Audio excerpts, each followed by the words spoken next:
Okay, Assalamualaikum and very good afternoon, everyone. Okay, before we get started, so question from the chat session. I think the question that asked by Venorika has been asked before. Can we use table to answer for the project? Yeah, you can display your answer using the table form, but however, remember when you use the table form is for you to highlight the main point, the PowerPoint we call it. It's not for you to do the justification. Okay, table is for you to insert the main point. Okay, lepas tu you have to clarify using the paragraph. I prefer for you to explain your answer in paragraph. Table hanya untuk awak display yang the main point so that I know, okay, this is the differences between contoh A and B. For example, cheaper, expensive. Okay, easy, available, not easy to get. Contoh je lah. So then you have to justify. Takkanlah you nak letak you punya justification dalam table form. So it will take up more space. So it's rather you use the paragraph style. Okay. Anyway, before we start, okay, I would like you guys to go to your ELIP page. So I shared it here. Kenapa tak keluar ELIP page ni? Sekejap. So you saw the ELIP page kan? So yesterday, it's not yesterday, I think okay, it's yesterday. Is it yesterday? Okay, just want to share, to give a friendly reminder, you have a deadline for your lab already submitted that last week, and then you have one more deadline which is for your project, which is end of June. Is it end of June? Rasanya dalam Jun kan?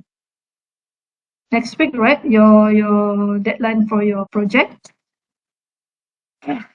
And then, okay, what I wanted to highlight here is your final exam. Okay, guys, your final exam. So you refer to the announcement. Yeah, that's why it's very important for you guys to check your ELIP page from time to time. So here I did some announcement regarding your final exam. So your final exam consists of two parts. Okay, dua part, part A, part B, or part 1, part 2. So the final exam will be conducted as follows. Okay, you have part 1, which is a take-home exam. Okay, this take-home exam is open book exam. It's a very easy. Actually, it's a self-reflection. We give you some question.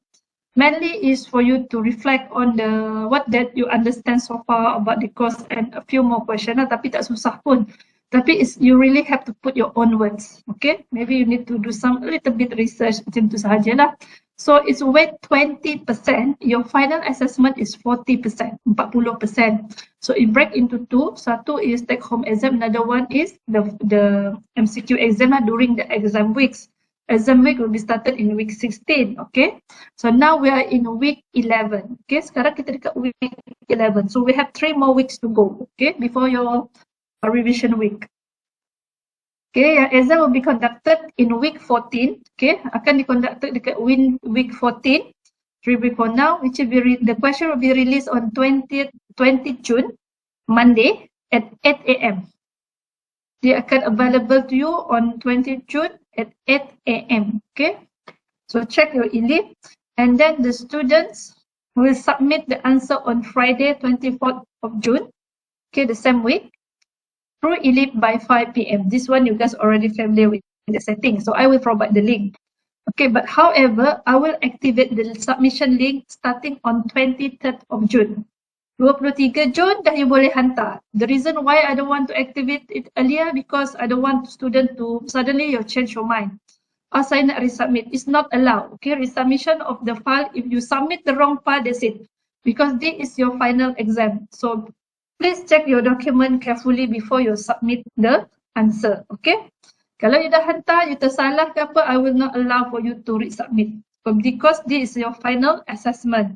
Okay, before you submit, make sure it's the final, it's the latest version, all the details also there is correct, your name, your metric number, and etc. So then you submit. So I will activate the link starting from 23rd of June. Okay, sehari awal lah so that you can deposit your answer earlier. So please avoid to submit your task at the very last minute. Dia kan 5 PM. pukul 4.50, 4.59, 4.58 baru nak hantar. No, please allow yourself at least 30 minutes or 1 hour before the deadline because anything can happen. Tiba-tiba file corrupted ke, tiba-tiba your computer hang. So please allow yourself at least 1 or 2 hours before the deadline because you are given 5 days to finish this task. And this is the 20% easily given to you. Okay, please don't mess up. Okay. Ya, saya akan activate the link starting on 23rd of June. So sehari awal lah kalau you can hantar awal is much better. Once you submit, you are not allowed to resubmit. So again, please check your document whether it's the correct document or not and detail dia betul. And do not copy your friend's answer because self-reflection ni from the reading we can know that you are copying your friend's works or not. Okay? Jelas lah yang take home exam ni? Any question regarding part 1? It's an open book. So you're given 5 days to finish it. Boleh ha? Tapi yang paling penting, you jangan salah hantar. Okay, resubmission is not allowed. Late submission also not allowed. Sebab dia final assessment. So take it seriously. Contohnya macam lab ada yang minta hantar balik lah, salah hantar lah. So saya boleh lagi lah, be a little bit lenient. Tapi because final assessment, no. Take it seriously guys. And it's easy.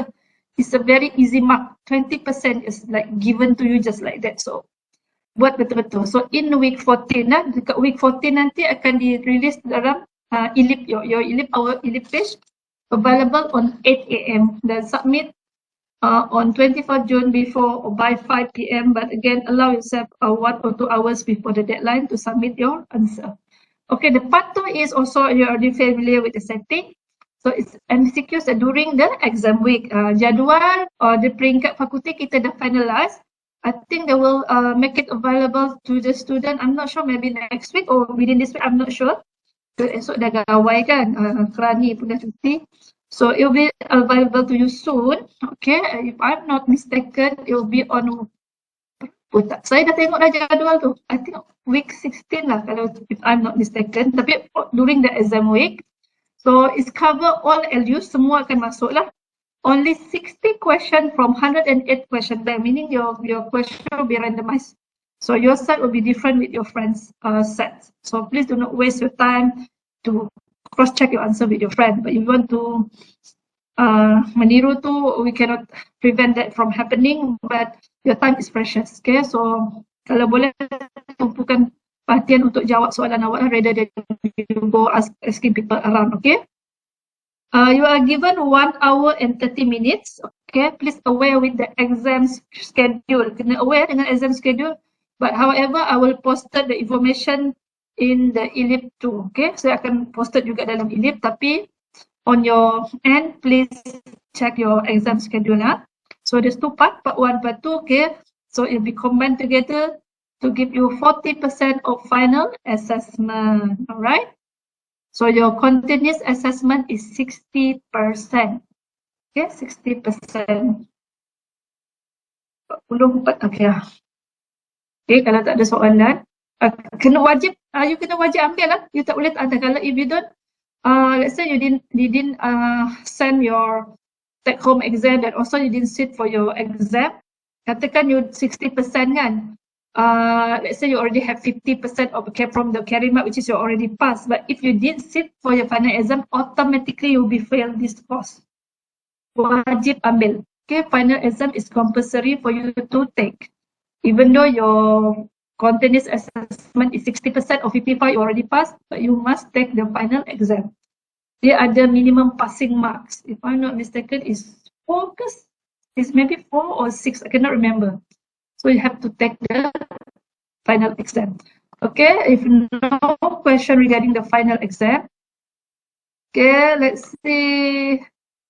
Okay, in week 11, so we have 4 topics to go. So today is 1 topic, meaning 3 more topics to go. So I'm planning to finish our lecture by week 13, so that in week 14 you can focus to do your self-reflection, the part 1 of the final exam. Okay, by right, the study week is 14 weeks altogether. Okay, originally we wanted to finish at this week, but unfortunately I think I have sore throat after the Raya, and also before the Raya, I cancelled one class. That's why we're not able to finish it by week 11, which is this Gawai week lah. But no worries, because we still have 4 more weeks to go. So here is the week 14. Week 14 ni nanti, you nampak tak saya share ni? Let me share the course plan. Okay, before we start the class lah. Okay, ni kita dekat sini sekarang ni. Ni dah tak applicable. Now we're in week 11, so we're going to cover operating system support for today class. And then we have 3 more lecture to go, 9, 10, 11. However, lecture 10 and 11 can be combined because it's not that long and it's a little bit redundant. It's not redundant, I mean like it's very interrelated. So 10 and 11 will be combined into one lecture. So lecture 9 also quite simple. It's a basic calculation, but we have to do class for lecture 9. So meaning to say we have 2 more weeks to go. Okay, 2 more weeks to go. Actually, I was planning to finish it within the same week next week. Tapi Isnin dah cuti kan. Isnin is public holiday. So tak ada class, so you only have Tuesday class. So tak dapatlah nak buat 2 kali. So we continue with the following week. So InsyaAllah by week 13, we cover all the topics. So you have 1 week bonus lah, week 14, for you to do your apa benda tu? Part 1 and do some revision. Then the following week, you're given a revision week. This is a self-revision week, okay? And then lepas tu baru exam week lah, week 16, okay? Clear? Okay, and then project presentation and submission will be you akan hantar, then okay, ni akan then I will try to display and publish all the carry mark by revision week, which is week 15. Maksudnya sebelum your final exam. Jangan tanya on the revision week ya. Okay, boleh Alright guys, okay, let's get started. Hopefully we can finish at least 2 or 2:15. Okay, actually, I already have a recorded lecture from AP Dr. Jahari for this lecture. I will share the recorded version after the class so that you can go back and listen to this lecture or from this operating system support. Okay, kalau maybe ada yang saya termiss, you boleh check lah nanti. Okay, let's get started with our lecture. So saya akan sampai ke lecture. If you have a question, please ask away during my lecture or you use a mic. Sometimes I didn't read the comment sebab tak nampak pun kalau kita tengah mengajar kan. So mana dah content ni? Okay. Okay, now guys, you can see the lecture slide kan. It's the operating system support. Boleh? Okay, let's get started. Ada yang gawai kan? Tak gawai kan apa? So if you're celebrating gawai tomorrow and also pesta keamatan, you are exempted from the class actually. Tapi kalau you nak datang kelas pun, kalau lepas ni you boleh. Okay, anyway. Okay, some support. Kan? Veronica, tak gawai ke? Tak buat for house. Alright guys, kita sebab ramai dah cuti demam gawai ni, saya pun dah demam gawai ni sebenarnya ni. Tapi tak apa, kita kena selesaikan dulu ni. Okay, operating system support. From the title itself, you will notice the operating system. And then kan OS. Remember that I said to you the operating system course is a very interrelated with computer architecture. So we're taking a CA this semester kan, and next semester we're taking operating system. Memang they interrelated. So in computer architecture, we are learning about the main component of the computer kan, yang ada apa? Saya panggil Mickey Mouse ni kan. Okay. So here kita ada apa? CPU. Then you have the main memory, which is you can call it RAM atau primary memory. It's the same thing. CPU is the processor. And then you have I/O module. This is what we learned last week. Remember, I/O module is not a devices, it's a module or a program or a controller. It's the same thing. Okay, now how they communicate with each other? They cannot communicate directly. Remember, they are not communicating directly. They must have a medium. So to connect them, so it's connect via the system bus. Bus kat sini. So what is the function of the system bus? To carry the data, address, and the control. Okay, so it can exchange all the information between these three main components. Bus is also the main component. And what is I/O devices? A little bit of revision from last week lecture. So I/O module is a program or controller whereby you have many peripheral devices connected to your computer system. Banyak type of devices kan. I/O lah is an input or output, keyboard, monitor, speaker, and etc. etc. So because they have different type of devices, different type of peripheral devices, so they have different setting, different format. So the amount of data they're carrying also different. The transfer, the speed also different kan. So that's why you need the module. Why we need, kenapa Dayang? Ada speaking ke? Does someone say something? No? Tak ada? Okay. No, madam. Sorry. Okay. Okay, so you need the module. So because it's a different setting format, speed also different, device different kan. So this I/O module is become an interface between this other main component, especially with the CPU. Kan, dia jadi interface. Remember dalam sini ada bucket, is a buffer. And also to synchronize the communication between CPU and the peripheral devices. Inilah peripheral devices. You can refer to your lecture note. So, katakan CPU they request some data from any of these devices. Let's say I request from device 1, contoh kan. So, it will send the command. Okay, either it read or write. Remember, read or write. Dia akan hantar ni lah signal dia nak read daripada certain devices. So the I/O module will check with this device. Dia akan check lah the status. Itu yang dia setiap I/O device ni yang banyak-banyak ni, they have their own I/O controller. So dia banyak lah, setiap ni ada satu, semua ada. Kan? And then dia akan check if they're ready, they will ready to transfer. They transfer the data, it will fill into this buffer first, the register. Dia akan simpan kat sini dulu. It not send directly to the CPU, no, because the communication is not matching. Dia punya kelajuan tak sama. So once it's full and ready, then the CPU will fetch the data from this buffer. Macam tu lah. Bayangkan you isi bakul bucket, water bucket kan, sampai dia penuh baru you ambil. Kan? So, in a way is to synchronize the communication between CPU and the I/O devices or peripheral devices.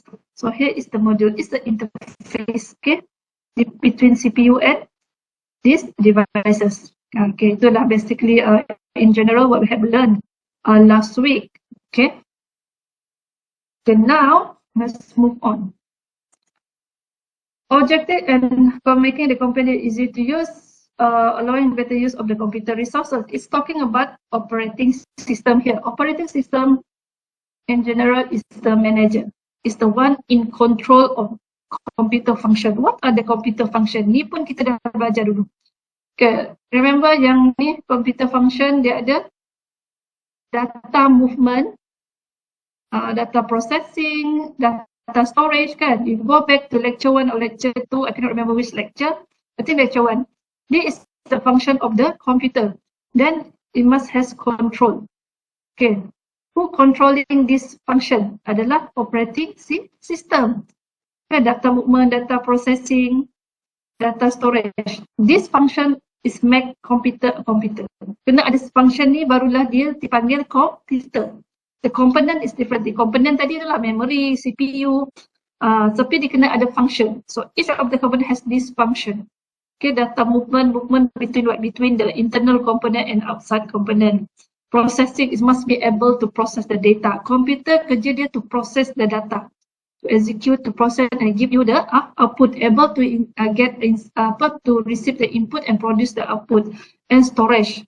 Okay, ability to keep the data inside the memory.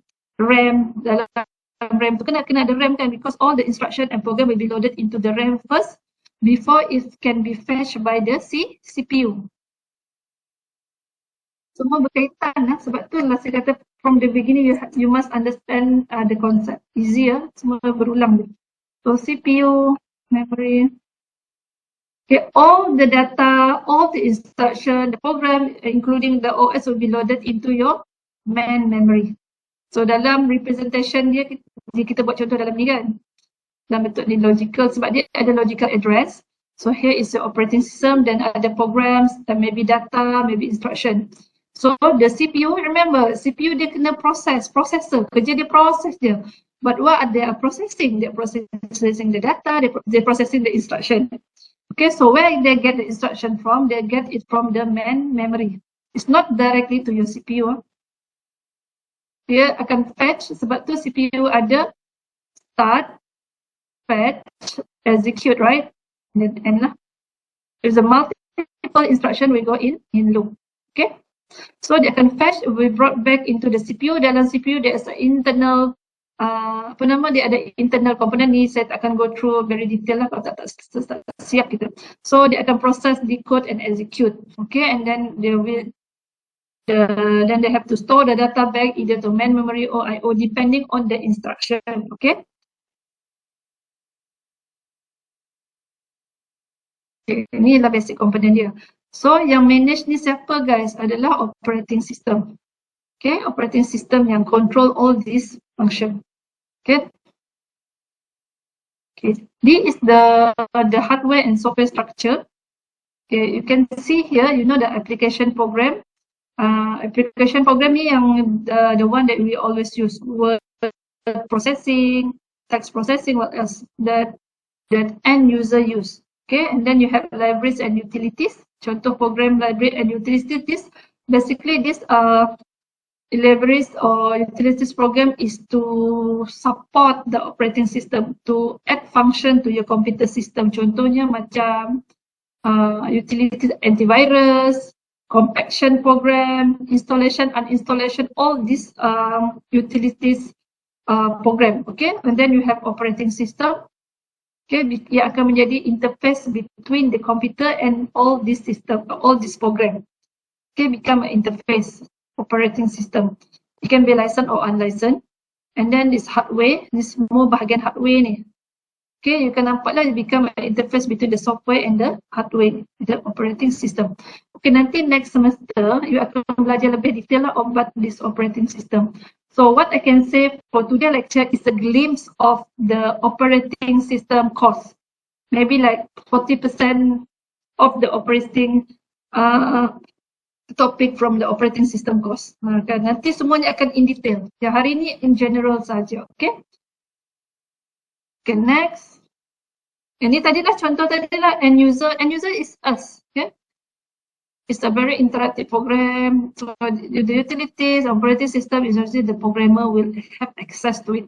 Kalau user biasa macam kita, we don't have to like to know how it's program, how it's execute. No, kita hanya guna application program.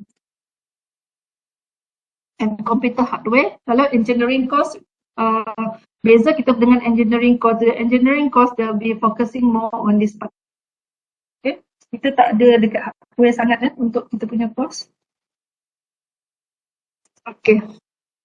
For operating system services involve program creation, execution, access to I/O device, control access to files, system access, error detection and response, and accounting. Accounting here means how many CPU utilization, how many RAM they have been used. Itu maksudnya to keep track of the resources that being used by the program. Ini adalah operating system services. As we go through the lecture, I will explain the function. Okay. Ini contoh tadi yang saya lukis guys. So here is your computer system. Kan ada memory, ada processor, ada I/O. Just a different representation and view. So yang ni kan I/O controller because you have many type of the devices. So dia akan banyak dekat sini. You boleh imagine dia macam ni, satu modul ni. Sini adalah dia connected with the system bus. This is your processor. Can we have multi-processors too? Inilah contoh dia. OS, program, data, okay.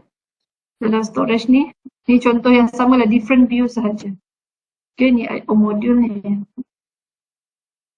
Okay, that is a type of devices, peripheral devices. Peripheral mean that connected to your computer system. Okay, processor tahulah CPU kan. Okay.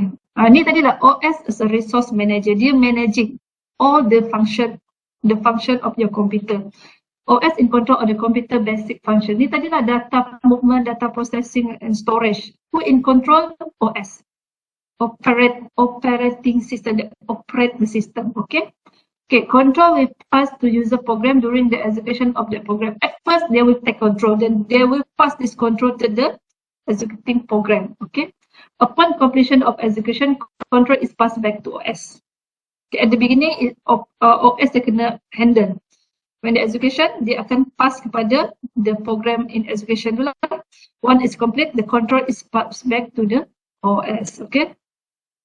OS is like a master program that have control over smaller user program and share computer resources. Ni tadi lah computer resources, contohnya CPU time, memory IO and etc. with all programs. Sebab dia kena managing. Because now it's a multi-program. Okay, so dia kena manage all the program. Tu kerja dia adalah manager, resource manager. Okay.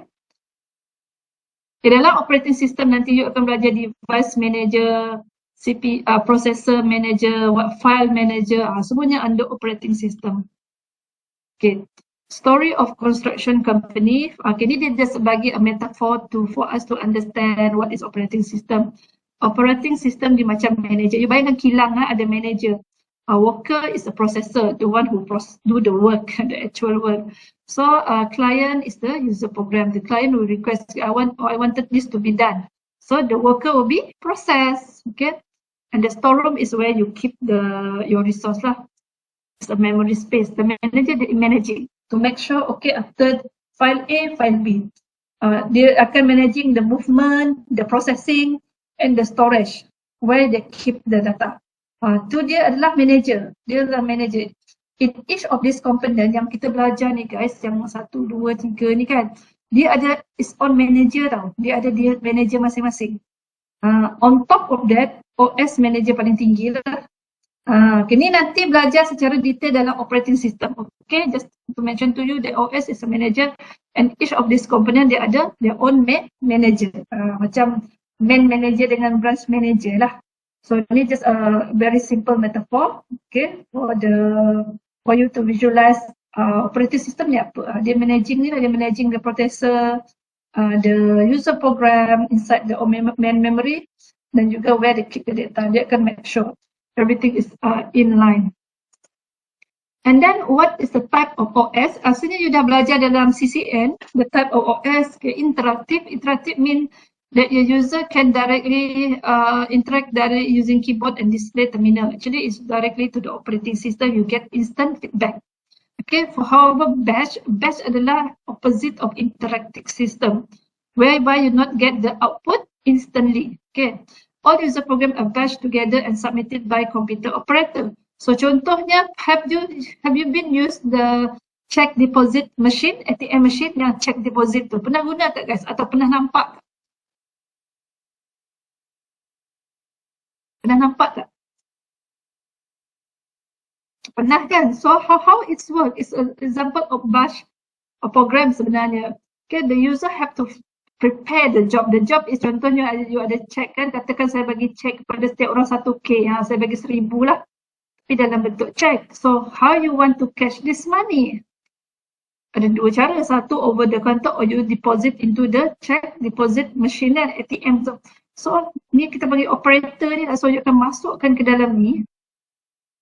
When you deposit into this operator ni, you will not get the money instantly kan. Dia kena proses dulu. Sebab tu lah kalau you baca kat situ, dia said, I not remember the note. Dia cakap kata the money akan available in your account by 3 days after working days atau in 2 days processing bla bla bla. So maksudnya dia akan proses kemudian. Dia akan kumpulkan dulu, katakan 30 cek ni, dia akan bagi time, ni lah 30 cek kan. So maybe by 4 PM, dia will start process. Dalam 4 PM baru dia start process. So you'll get the money maybe tomorrow. So ni kita panggil operator. So ni check ni kita panggil batch by batch lah. Dia ada batch and then after that the CPU and after that it become an input to the CPU dengan operating system, then you will get the output. Dia opposite of interactive. Dia schedule. Macam tu lah maksudnya. Faham tak guys? Dia macam payroll pun sama, gaji-gaji, especially gaji-gaji dekat syarikat yang big organisation. Dia akan ada schedule dia. By 20th, it will start processing the payroll for the workers.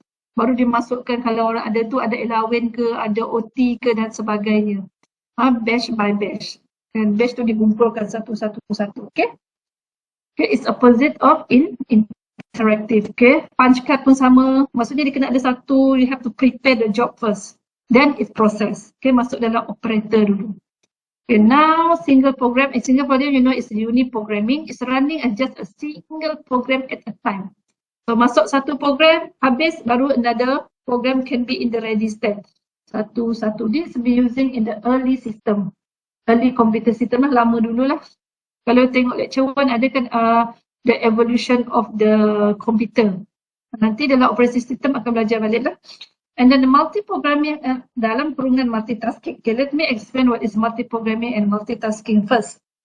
Okay, in a way bunyi dia macam sama kan, tapi it is slightly different actually. Multi-programming, okay, basically multi-programming is running multiple program at the same time, trying to keep the processor as busy as possible.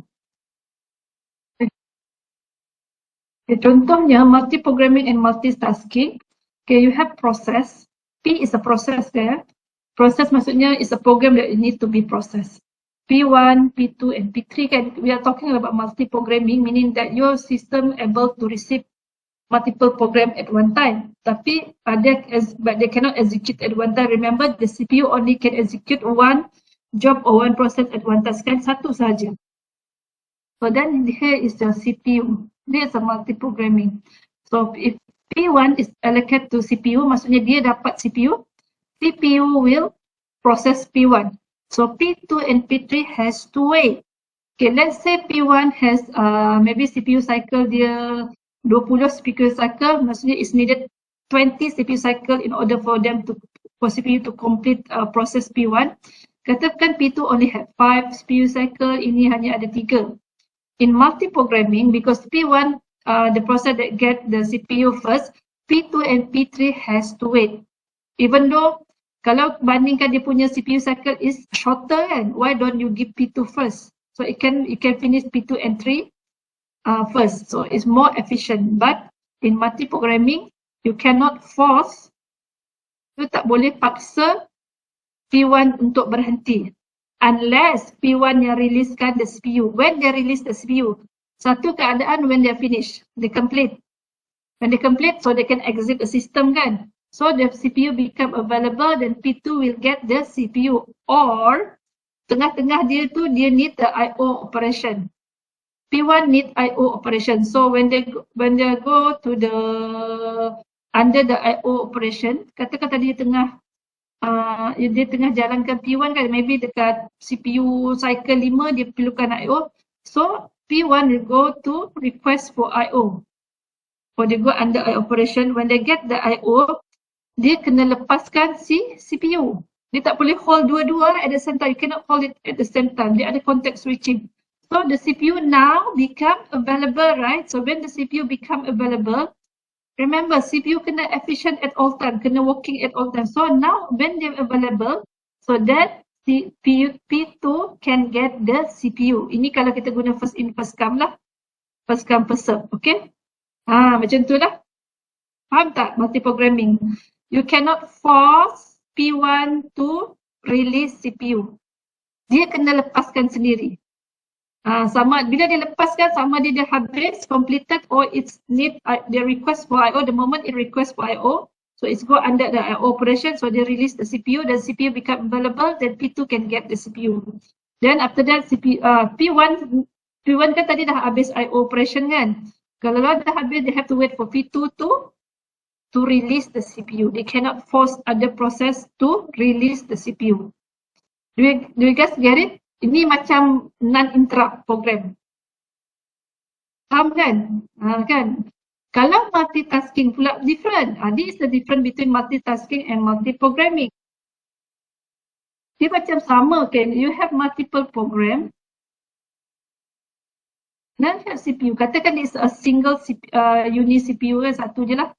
So at first P1 get the CPU. So katakan CPU cycle is 10, 2 and 2. So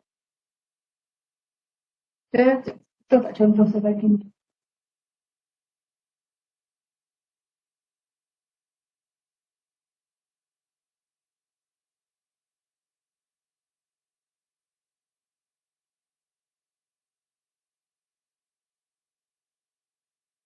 Okay, you can forcefully remove the P1 by giving the time slot. So it become more efficient lah time slot. Katakan you decide, okay, macam time quantum, so every 2 CPU cycle, do the context switching. So katakan lepas 2 CPU cycle, so after 2, then P2 will get you, okay, in a word, you can force P process to release CPU. So after 2 CPU cycle, P2 will get the CPU. And after 2 CPU cycles, P3 will get the CPU. Okay, by using the time counter or time slice, now you can complete P2 and P3. Now P2 and P3 already completed and exit the system.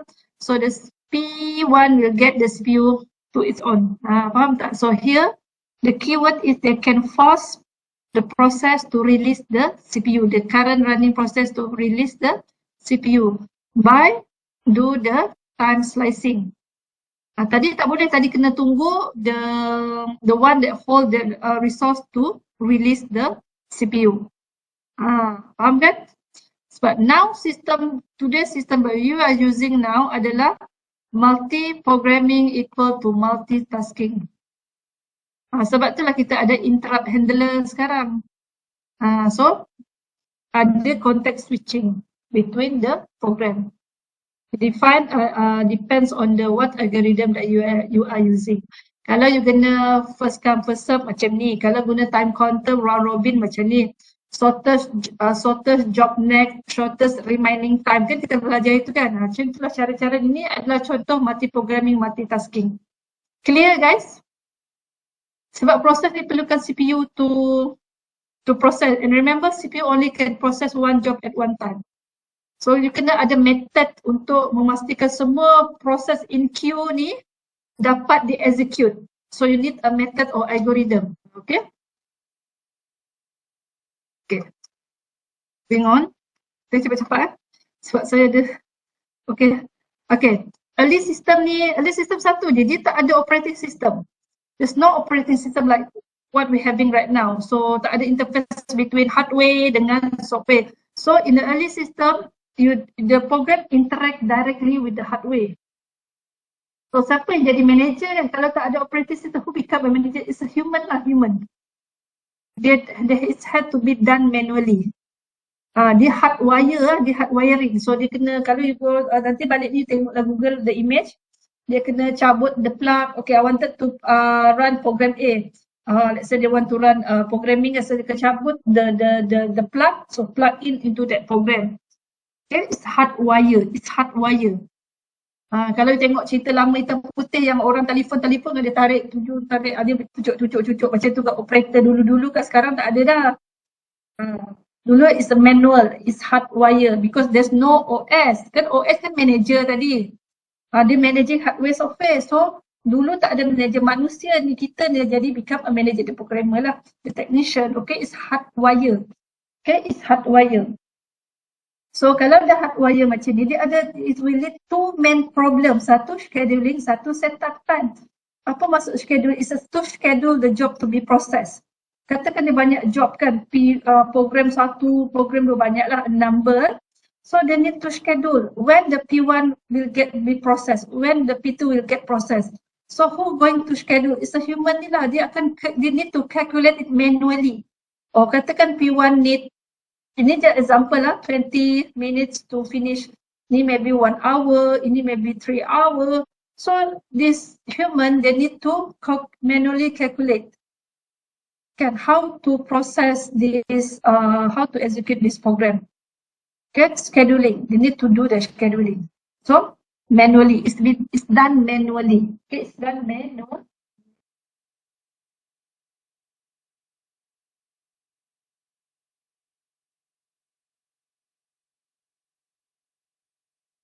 Okay, so the manager will see how much time it requested. Dia kena schedule lah, dia kena buat jadual. Sekarang tak payah dah. So the setup time, remember because it's hardwired, the boot time they're taking is quite long. Okay, every time dia plug in and plug out, dia plug out, dia plug in yang baru.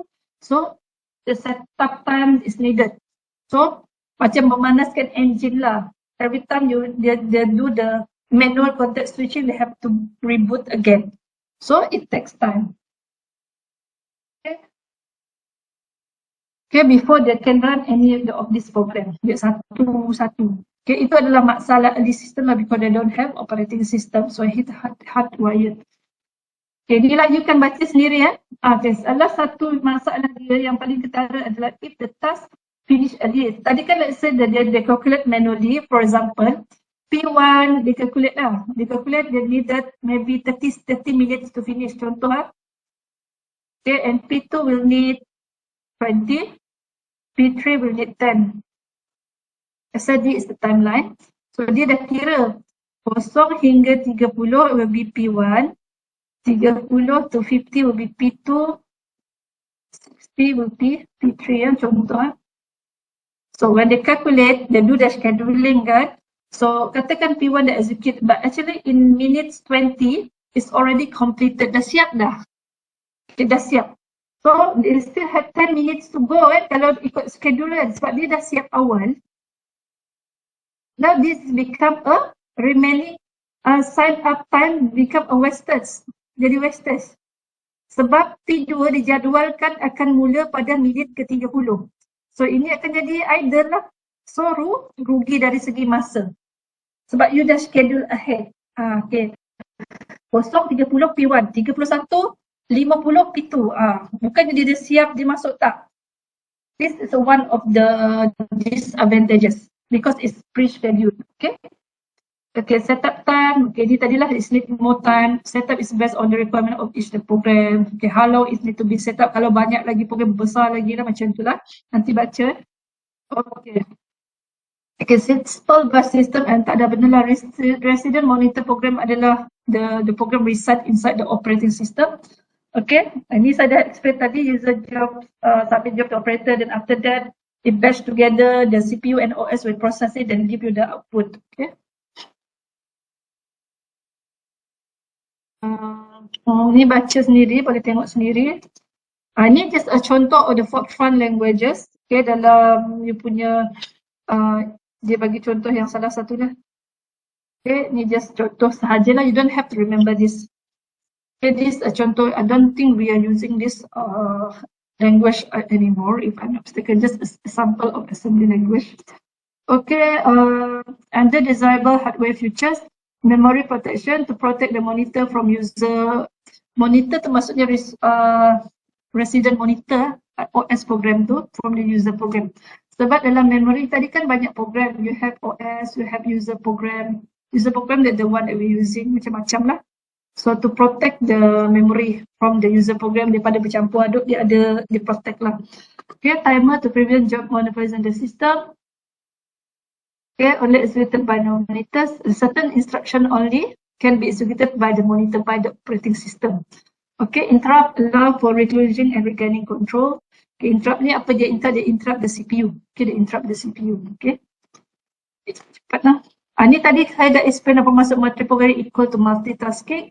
You boleh baca balik. Saya already explained just now. Ni contoh the single program. You can see the timeline. They run. After it finish, then run another program. Satu-satu. Tak ada dalam ready state. Only one program yang exist in this system. Okay. As compared to multi-programming, you can see A and B. Contoh sini ada program A and B. When they run, wait. What are they waiting for? CPU. They wait for the CPU. Okay. When they run and it goes to wait state, the CPU become available so B can get the CPU. Bila combine dia akan jadi macam ni lah. Dia tak akan sekali tau. A dulu baru B. And then wait, maybe they go to IO operation, I don't know. So that A, B. Ni nak tunjukkan kepada kita yang after A, B. After B, A and Satu saja. Yang ini, kalau yang ini unit program. Satu je, tak ada another program. Saya di seorang-seorang je kat sini. Lepas habis ni, program lain boleh run. Kan? Yang ini boleh multiple program. Kalau C pun sama. C, E ke sama. So, dia tengok yang kat bahagian ni je guys. A and B, it's not running at the same time. Kalau A tengah run, B has to wait. Tengok, katakan A arrive first into the system kan. A will get the CPU first. So B need to wait. Okay, when the A goes to wait state, maybe dia pergi I/O kan. So they will release the CPU now. Program B can run. They get the CPU. Run maksudnya in running state lah. CPU run the ni. But when it goes to the waiting state, katakan C ni, the C will get the CPU. Macam ni lah. And then maybe there's still long I/O ke short I/O. Okay, then when it's run, yang ni pun pergi run balik. So this still kena wait. Faham lah? Ni senang je. CPU only execute one job at a time. Kalau dia tengah run A, B, C kena tunggu. Okay? When they go to the waiting state, dia kena tunggu CPU lah. Ini just show you the different representation on the perspective of the CPU utilization, memory, disk and terminal. You boleh tengok sendiri lah. You boleh analyse. Kali ni program macam mana? Macam ni je. Kalau ni macam ni. Sama je ni guys. Sama. It's the same thing but in the perspective of CPU, memory, ni lah. Nanti lepas ni you analyse this one. It's tempting ya. Okay, time sharing. Tak payahlah ni baca sendiri. Soalnya saya nak go to scheduling. Yang ini ya, scheduling. Okay, the key to enable multi-pengerbit is supported. Long-term scheduling, medium-term scheduling, short scheduling. Okay, I will explain it by using the diagram. Diagram is easy to understand. But again, you please read the definition here later on. Okay, nak senang kita tengok yang ini ya. Paling senang lah. To understand the operation of the short-term scheduler. Okay. Ya, ini tak state ni, ready state. 5-state process model new. Ready. Maksudnya dia ready to be executed by the CPU. When they go to this running state, maksudnya they get the CPU. So they will run so dia macam ni tu. Long term is all this thing. Medium is from ready to running to exit. Kalau short is adalah when they get the CPU. Okay. Katakan P1, okay, they dispatch into this mode. So you will get the CPU, it will run. Okay, katakan dah habis, it will release, destroyed by the OS, but let's say they are request for I/O or they're waiting for I/O. So you go to the I/O operation. So you get the block status. The block status means they are in the waiting state or in the under I/O operation. Okay, when it goes to MP1 goes to block status ni, CPU become available. Let's say P2 is in the line. So dia dah dalam ready queue. Ready queue is ready to be executed. So P2 will get it goes from medium term to short term. They will get the CPU. So P2 will here. So ini akan masuk kat sini. When it's done, katakan dia dah siap I/O request dia dah settle, they will go to ready state balik. Dia kena tunggu balik. Then they will get the CPU. Okay. Nanti you analyse gambar ni untuk fahamkan apa masuk long term, medium term, short term. Okay, faham tak guys? Yang ni boleh faham tak? Bila dia masuk, dia kena berada dalam kegarisan, macam tu, sedia, macam tu. Kegarisan dekat sini, sedia kat sini, get set go kat sini. P1 dia boleh banyak lah, P3 in the queue dalam queue, dia dalam queue. So dalam queue ni dia akan ada algoritma nak guna first come first serve ke, shortest remaining ke, shortest just is up to the system. Okay, it's up to the system. So dia akan tunggu. Apa dia tunggu CPU lah. So when it goes dispatch to this mode, dia akan running. Katakan P2, P1 dia need I/O, dia request for I/O, dia need to go to this state, waiting state. So dia akan go to block status ni, maksudnya dia tak guna ni. Then lepas dia habis I/O operation, dia goes back to the ready state. Dia kena tunggu balik lah. Unless lah kalau tiba-tiba ada interrupt handler, that's different story. So basically, medium term, short term. Nak tunjukkan awak kat mana. Yang dekat running Boleh faham guys? Any feedback before I boleh lah, tapi nanti please nanti ada recorded version from Dr. Joe, you boleh tengok balik kan. Ni adalah PCB to represent each process. Setiap proses awak you have P1, P2, P3 banyak kan. So each of this process they has their own PCB. PCB ni macam IC dia lah. IC untuk setiap proses sebab banyak proses kan. So in each of this process there has its own PCB. Apa dalam PCB adalah all this information. Unique identifier dia, nombor dia, state current dia. Dekat ready ke, dia dekat block ke yang tadi ni, yang ni. Proses tu dekat level mana sekarang. Ada a given priority, ada high priority ke low priority. You can set it.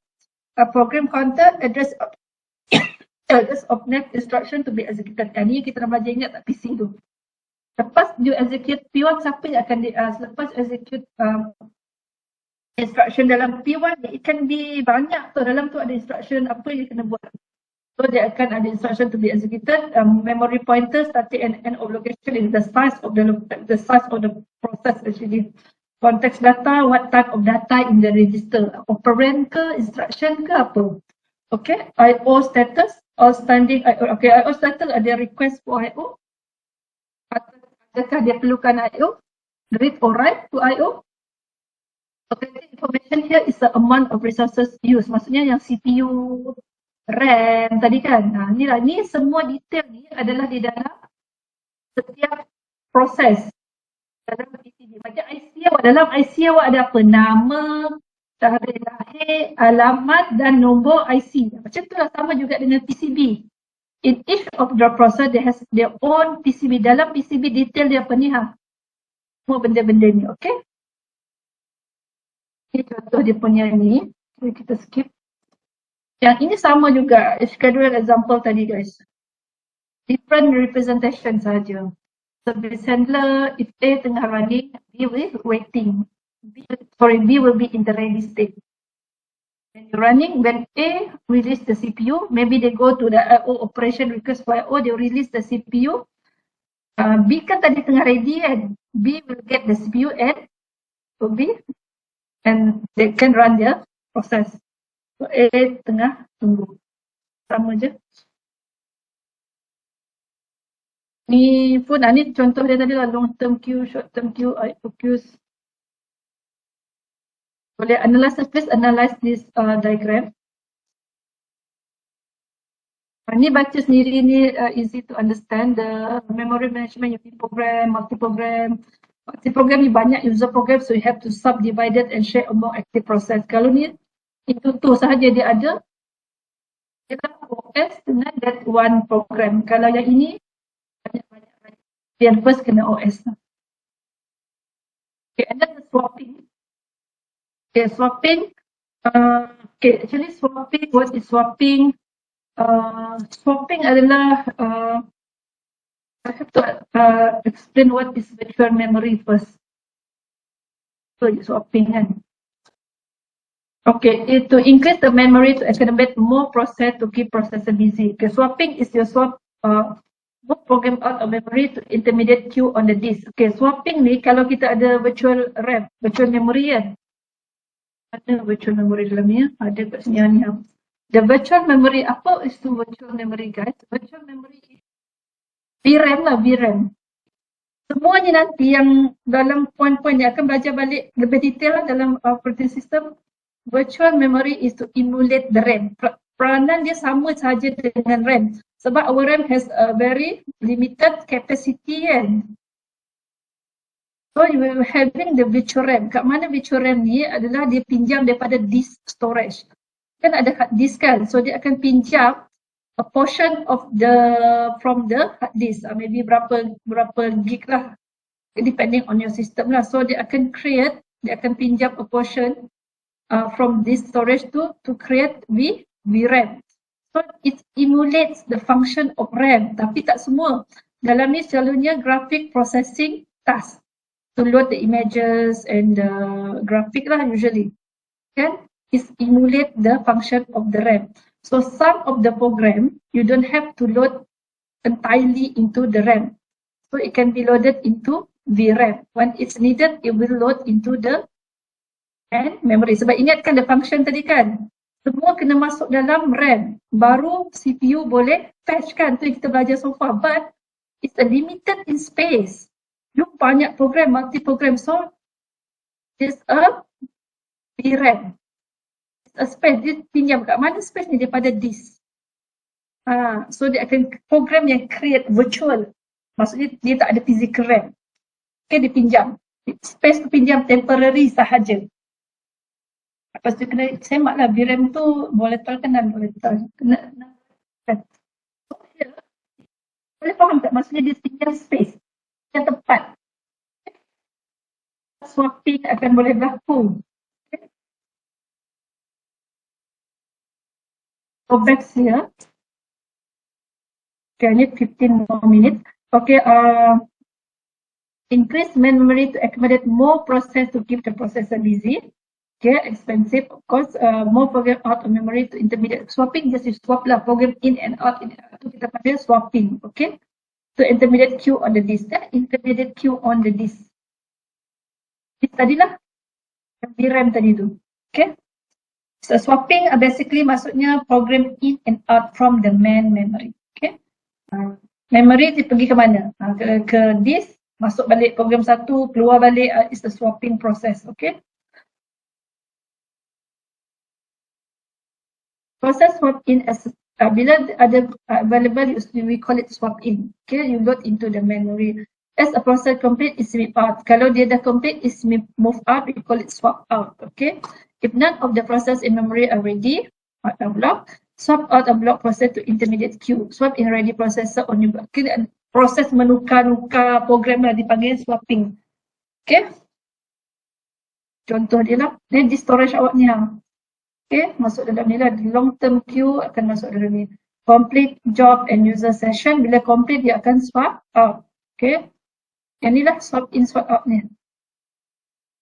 Dia nak tunjuk kepada awak the direction from the process from this storage to the main memory. Okay.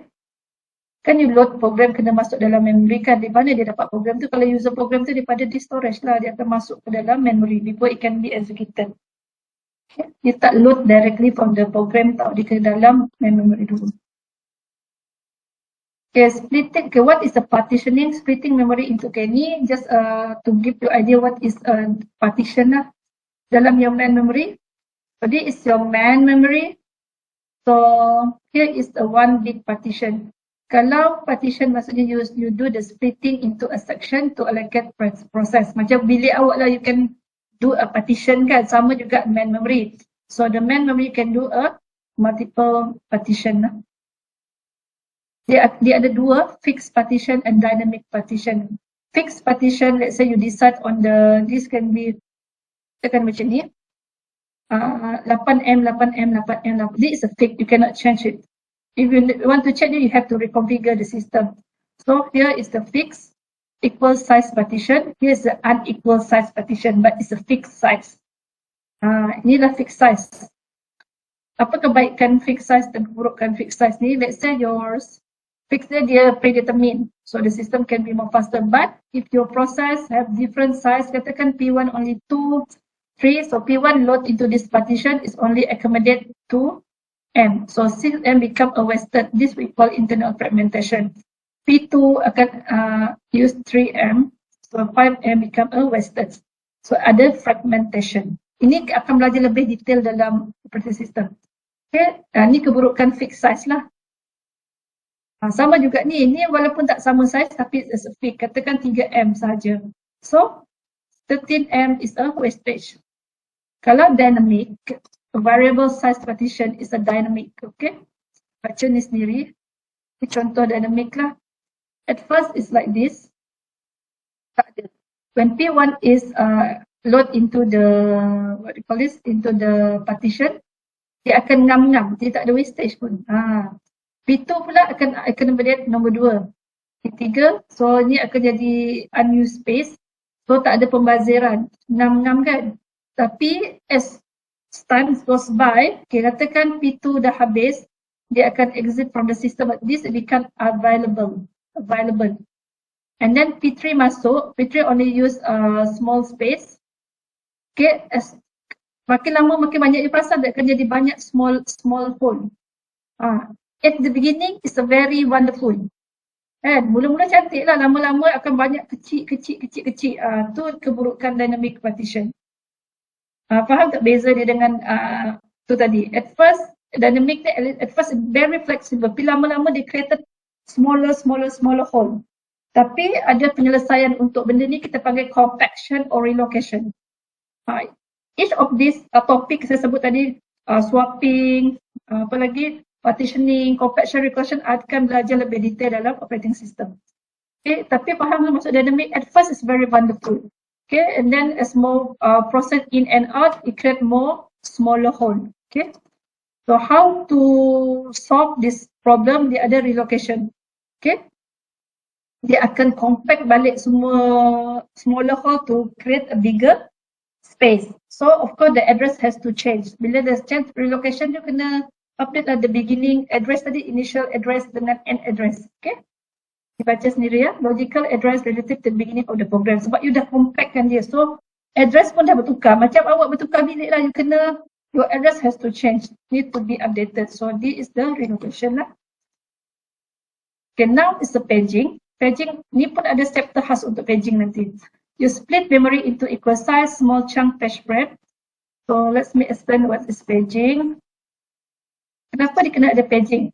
Allocate the required number of page frame to a process. Operating maintain a list of free frame. Process does not require contiguous page frame.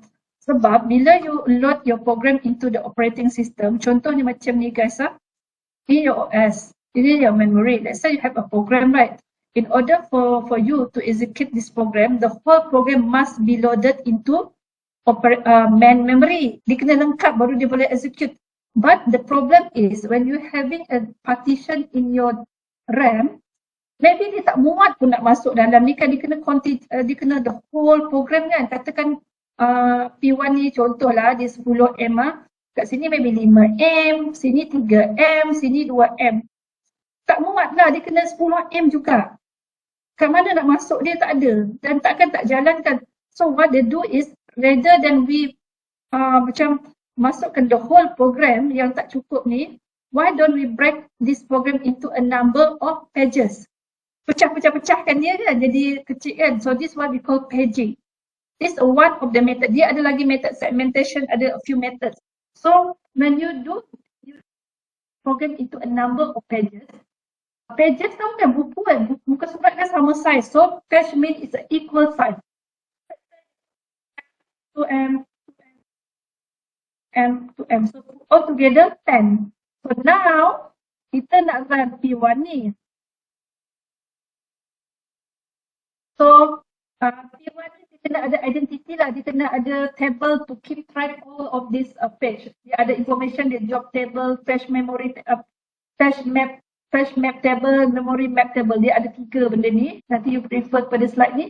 So ni akan masuk dekat sini. Kat mana-mana available frame yang can accommodate this page. Masuk kat sini, masuk kat sini, masuk kat sini. Then they can run this program. Okay?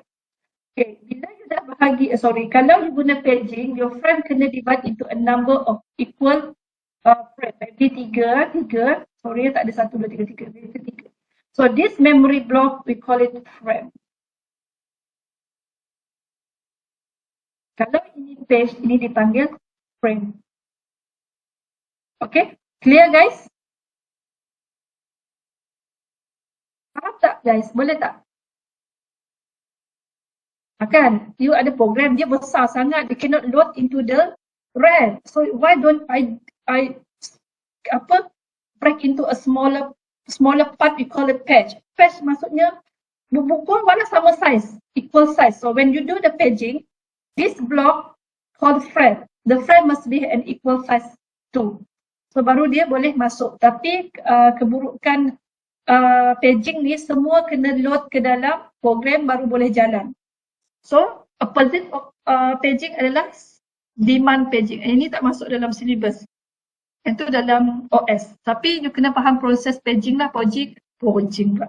paging divide into equal size of the page of the program, then it can be loaded anywhere in your main memory. Kan? Tapi kena semua contiguously. Semua kena masuk. Bukan contiguously entirely. Semua kena masuk. Tapi kedudukan dia tak semestinya berdekatan. Mana-mana je asalkan ada kosong. Okay? Ini contoh lah, you boleh tengok lah guys. Perkataan frame dia, jangan terkejut pula. Frame ni dekat main memory tau. Kalau you nampak page ni adalah daripada program. Kat mana dia divide dekat disk ni tau. Sebab tu dia kena ada VRAM. Katakan you ada program, dia nak pecah-pecah tu, dia kena masuk dalam disk dululah. Dia pecah-pecah dulu, baru dia masuk dalam main memory. Okay, you analyze this photo. This diagram can help you to understand more. You tengok betul-betul Okay, ni tadi dah explain some trashing. Apa trashing? Trashing ni adalah bila berlakunya too many swipe in, swipe up. Kan? Masuk banyak, kalau masuk replace, dia akan menjadikan dipanggil trashing lah. Ia akan boleh buat dia punya system degrading lah. The performance become degraded because it's the too much swiping out and in. Okay, so how to solve this by good replacement algorithm lah. So you need, kalau tak silap saya, in operating system nanti you akan belajar. You akan decide which one is the best algorithm to solve this problem. We are given you a number of job, ask you to code it and decide which one is the best. Okay? Solution dia algorithm lah. First come, first serve ke? Shortest job next ke? Shortest remaining time ke? So algorithm lah, method. Okay?